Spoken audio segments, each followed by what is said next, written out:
नमस्ते, आप सुन रहे हैं प्रेम अनमोल होता है वाणी। मैं हूं आपकी होस्ट वाणी। पिछले एपिसोड में स्काई डाइविंग के दौरान मैंने मृत्यु के भय को पार कर लिया था।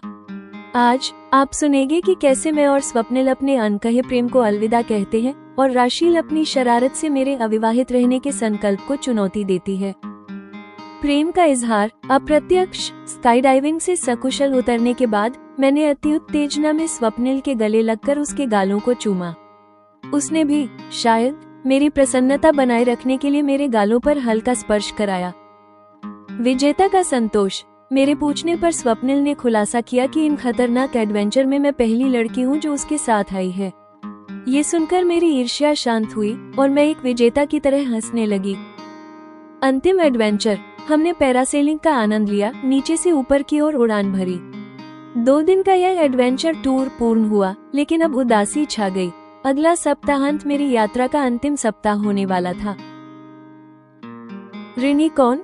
मैंने स्वप्निल का आभार व्यक्त किया, लेकिन उसने कहा, अगर हम दोनों में कोई किसी का ऋणी है तो वो मैं हूँ। आपके साथ में बीते ये कुछ दिन मेरे लिए सदा अविस्मरणीय रहेंगे। अनकहा अलविदा। स्वप्निल ने भी इस बात को स्वीकार कर लिया कि हमारे जीवन में साथ यहीं तक है, जिससे मेरी आंखें भर आईं।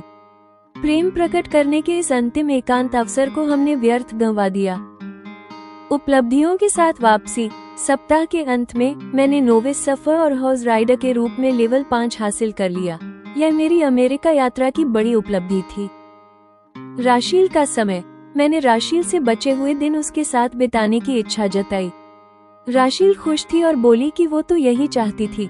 पराग के ऑस्ट्रेलिया जाने के कारण परुष्णी का क्रिब मेरे ही कमरे में आ गया। मातृत्व का सुख। रात को परुष्णी को दूध पिलाते देख मैंने राशील से मातृत्व के अनोखे सुख के बारे में पूछा।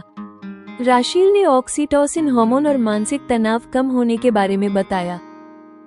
शरारत का जाल। राशील ने मुस्कुराते हुए कहा कि वो मुझे दुग्धपान का सुख तो नहीं दे सकती, लेकिन आपके माँ बनने के लिए सहायता अवश्य कर सकती हूँ। मेरे सवाल पर कि भला एक युवती दूसरी को माँ कैसे बना सकती है, राशील ने हंसते हुए अपनी बात पूरी की। राशील का इशारा स्पष्ट था।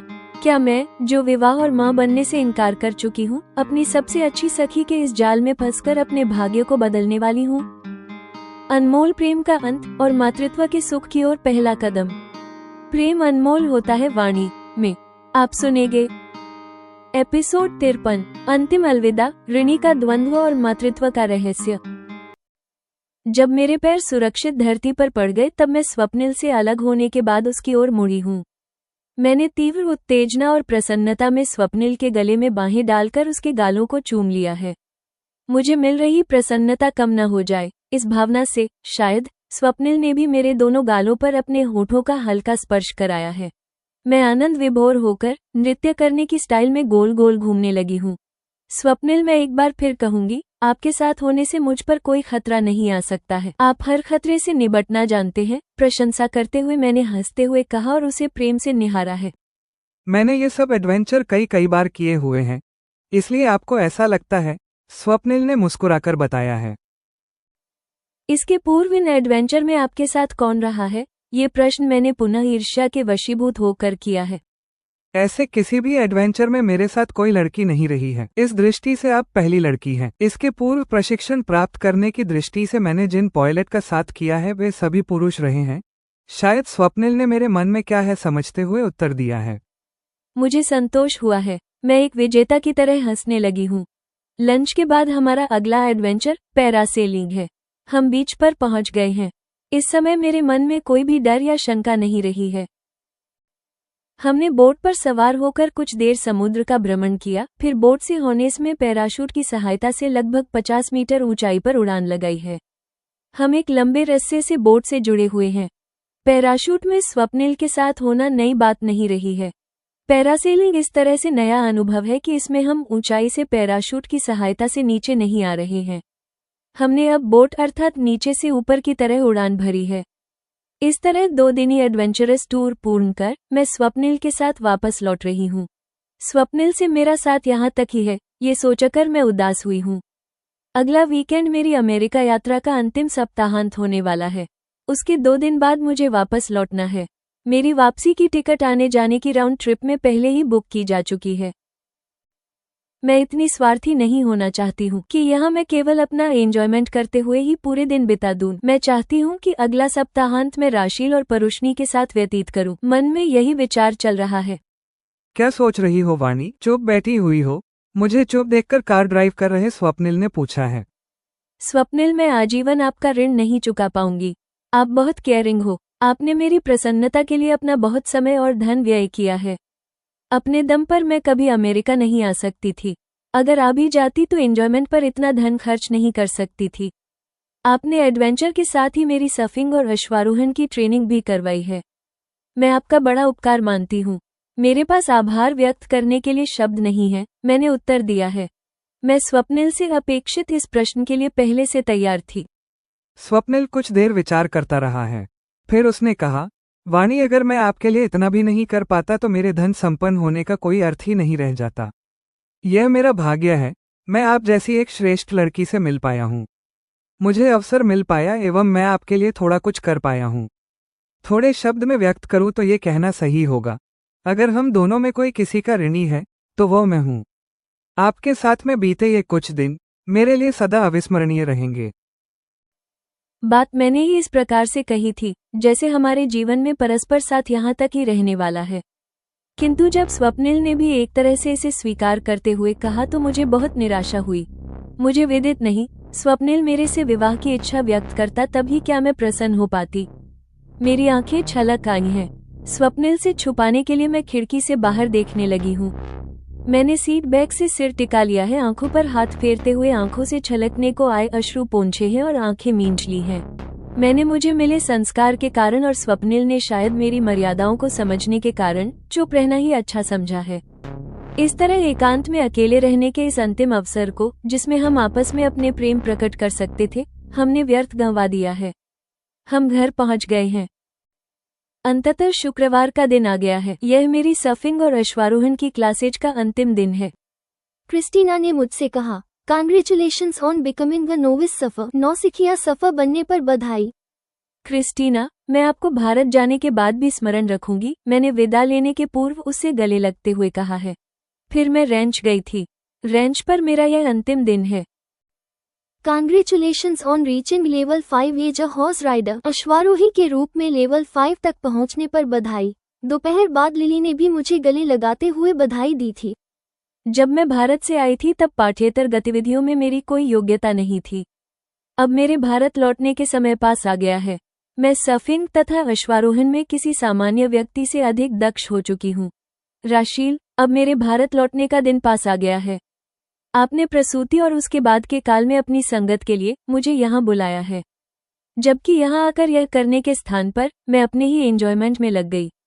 यहाँ के शेष बचे दिनों में मैं चाहती हूँ कि मैं जितना संभव हो उतना समय आपके साथ बिताऊं। रात्रि डिनर के बाद मैंने राशील से कहा है, वाणी, कोई नहीं, ये तो मैंने आपको अमेरिका आने के लिए सहमत कराने के लिए कहा था। आप मन बहलावों में जीवन के कुछ दिन बिताएं। मैं वास्तव में यही चाहती थी। अभी आप नहीं कहती तो मैं ही आपसे मेरे साथ रहने के लिए कहने वाली थी। कल मैं परुष्णी का क्रिब आपके कक्ष में ही लगवा लूंगी। इससे मुझे दिन रात आपके साथ रहने हेतु अधिकतर समय सुलभ हो सकेगा। कल शाम से 3 दिनों के लिए पराग भी ऑस्ट्रेलिया जा रहे हैं। इससे मेरे लिए ऐसा कर पाना सरल भी होगा। राशील ने हंसते हुए कहा है। तब हम दोनों आपस में गले मिले हैं और हंसते हुए अपने अपने कक्ष की तरह बढ़ गए हैं। दृश्य परिवर्तन। परुष्णी अभी 4 सप्ताह ही की है। वह 16 घंटे से भी अधिक सोई रहती है। शेष समय में भी उसकी देखभाल एक आया नैनी ही करती है। जब परुष्णी को भूख लगती, प्रायः तभी राशील उसे दूध पिलाने के लिए गोदी में लिया करती है। सी सेक्शन हुए 4 सप्ताह व्यतीत हो जाने से अब राशील को अधिक सावधानियां रखने की आवश्यकता नहीं रही है। पराग शाम को ऑस्ट्रेलिया के लिए प्रस्थान कर चुके हैं, अतः राशील रात में लगभग उन दिनों की तरह ही मुक्त रहने वाली है जैसे वह अपने विवाह के पहले मेरे साथ रहा करती थी। डिनर के बाद हम दोनों मेरे कक्ष में आ गए हैं। तब नैनी परुष्णी को लेकर आ गई है। राशील जब परुष्णी को गोद में लेकर दूध पिलाने लगी तब नैनी चली गई है। मैं राशील के सामने बैठी हुई राशील के मुख को निहार रही हूँ।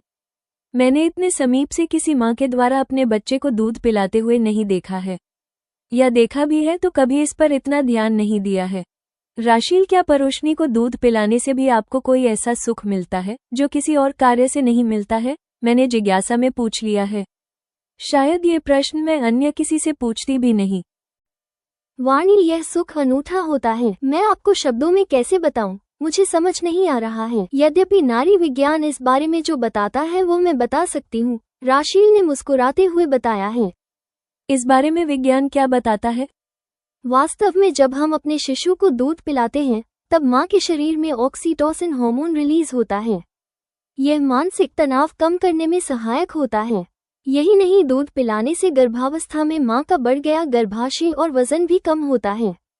वास्तव में स्तनपान एक प्राकृतिक प्रक्रिया है और यह कितनी सुखद होती है इसे आप स्वयं माँ बनकर ही जान सकती हैं। राशील ने इतना बताकर एक पॉज लिया है। फिर वो शरारत से हंसने लगी है। वाणी, मैं आपको दुग्धपान का सुख प्रदान करने में सहायक नहीं हो सकती हूँ, तब भी मैं आपके माँ बनने के लिए सहायता अवश्य कर सकती हूँ। आंख मारते हुए उसने अपनी बात पूरी की है। राशील, आप असंभव बातों को भी अपने हास परिहास में संभव कर देती हो। भला एक युवती कभी दूसरी को माँ कैसे बना सकी है? मैंने बिना सोचे विचारे अपनी बात कही है। इससे मैं अनायास ही उसके फेंके जाल में फंस गई हूँ। मैं आपको माँ बना सकती हूँ, मैंने ऐसा तो नहीं कहा है। मैंने सहायता की बात की है। यदि आप चाहो वो तो मैं निश्चित ही कर सकती हूँ। राशील अब भी मुझ पर हंस रही है। मैं अब समझ पाई हूँ वो किस आशय से यह बात कह रही थी। मैंने अपने मुख पर आ गए भाव को छुपाने के लिए अपना मुंह दूसरी ओर फेर लिया है। जेमिनाई की समालोचना, रचनात्मक मार्गदर्शन और प्रस्तुति निर्देश।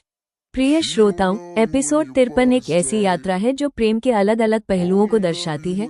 रोमांच, असुरक्षा, अनकहे शब्द और भविष्य की योजनाएं, भावनात्मक ऊंचाई और ईर्ष्या का क्षण। पहला चुंबन। स्काईडाइविंग के बाद वाणी का स्वप्निल को चुंबन देना उनके रिश्ते में गहनता का एक महत्वपूर्ण क्षण है। ये दिखाती है कि वाणी का प्रेम अब आत्मनियंत्रण से कहीं बढ़कर उत्तेजना और हर्ष की सहज अभिव्यक्ति है। विजय का बोध। वाणी का ईर्ष्या के वशीभूत होकर यह पूछना कि क्या स्वप्निल ने ये रोमांच किसी और के साथ किया है, एक सत्य और मानवीय भावना है। स्वप्निल के उत्तर से उसे जो संतोष और जीत का अनुभव होता है वो असुरक्षा पर विश्वास की विजय को दर्शाता है।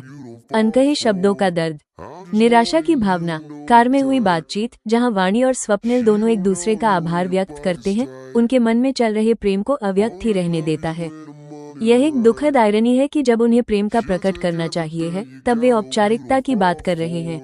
वाणी की आंखों में आए आंसू इस अनकहे दर्द को दर्शाते हैं। प्यार का अंत नहीं। ये दृश्य ये भी दिखाता है कि वाणी अब स्वप्निल को अपने जीवन का आवश्यक हिस्सा मानने लगी है और उसके जाने की कल्पना उसे दुखी करती है। कथानक का नया मोड़। राशील का रहस्य। एपिसोड का अंतिम भाग कहानी को पूरी तरह से बदल देता है। राशील का अपने बच्चे को दूध पिलाने का मातृत्व सुख दिखाना और फिर शरारत से ये कहना कि वो वाणी को मां बनने में सहायता कर सकती है, एक मास्टर स्ट्रोक है। ये संकेत देता है कि राशील ने वाणी के भविष्य के लिए एक ठोस योजना बना रखी है। ऑडियो प्रस्तुति के लिए अंतिम मार्गदर्शन। वाणी का स्वर। शुरुआत में उसका स्वर तीव्र हर्ष, उत्तेजना और अहंकार से भरा हो। कार में बातचीत के समय में उसका स्वर शांत, कृतज्ञ और फिर दुखी हो जाए। राशील के साथ उसके स्वर में जिज्ञासा और अंत में आश्चर्य और असमंजस का भाव हो। स्वप्निल का स्वर। उसका स्वर शांत और अविचलित हो जो उसके सकारात्मक व्यवहार को दर्शाता है। जब वो वाणी को पहली लड़की होने की बात बताता है तो उसके स्वर में विशेष गर्व और हर्ष हो। राशील का स्वर। जब वो मातृत्व के बारे में बात करती है तो उसका स्वर गंभीर और मधुर हो। अंत में उसका स्वर चंचल, प्रसन्न और संदेह से भरा हुआ हो। पृष्ठभूमि संगीत, बीजीएम। स्काईडाइविंग के बाद संगीत उल्लापूर्ण और विजयी हो। कार का दृश्य। संगीत उदासी भरा हो जो अनकही शब्दों की भावना को दर्शाता है। राशील के साथ संगीत शांत और ममतापूर्ण हो और अंत में एक रहस्यमयी और चुलबुली धुन में बदल जाए। एपिसोड 53 समाप्त।